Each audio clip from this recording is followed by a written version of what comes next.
Так, достар, бізді сервиске келдік, бірақ онымен сервис бос емес. Мына ақтөбеде мынау келді.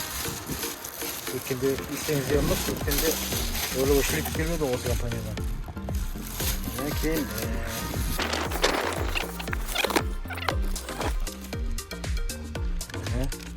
Почерник 150 рублей. Как всегда, везем визит все забегем.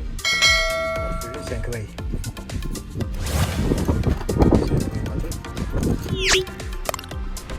Енді аналдық, сервис айтылған көп қиыншылығы жоқ екен, ютубтан қарап алдық. Дөңгелекті ағытадық.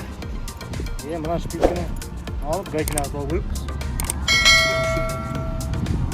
Екі болды. Көп қиыншылығы жоқ екен. Қазақша вариантын, орысша варианттарды алып тұр. Қазақша вариантты жасайық дегеніміз ғой. Супоттың екі болтын ағытып алады. Супоттың екі болтын ағытып жатырмыз. Үстіңгі болты, астыңғы болтын ағытып қоймайды. Енді білмеймін, шама келсе екі болтын екі бөліп қойған жақсы белгілі. Астыңғысын астына, үстіңгісін үстіне қойып қайтады. Деп ойлаймын, білмеймін енді.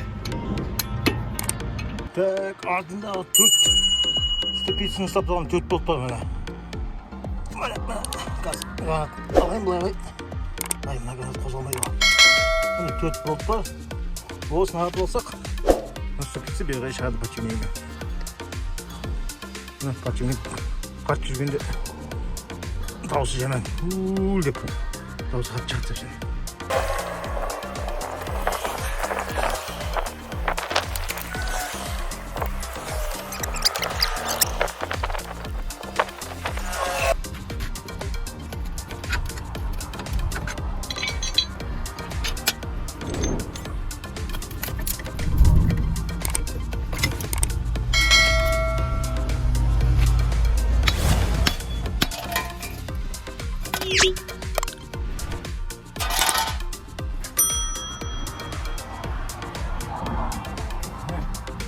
Ескісі.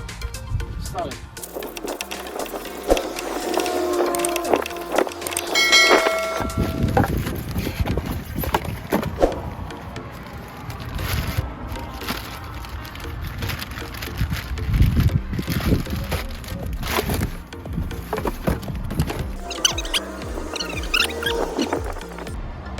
Новый бектік.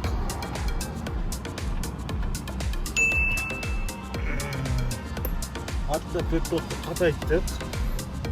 Новыйды салдық, енді кейін қарай жинаймыз. Ал бұйырса. В общем, міне болды. Салдық подшипник. Подшипникті ступицамен бірге салдық новыйды. Супытты бекіттік. Супытты мынасымен жоғарға байлап қойдым ғой. Қолды да кесіп алды айтпақшы. Арасында қолда қанайды енді. Енді дөңгелекті салып қалды. Бұйырса. Біздерде дөңгелек дейді оралда. Ақтауда тегісік дейді, аяқ дейді. Әр жерде әртүрлі айтады енді. Білмеймін, сендер жақта қалай айтады? Алматы, Шымкент, Талдықорған, Өскемен. Не дейсіңдер? Комментарияға жазып кетіңдер.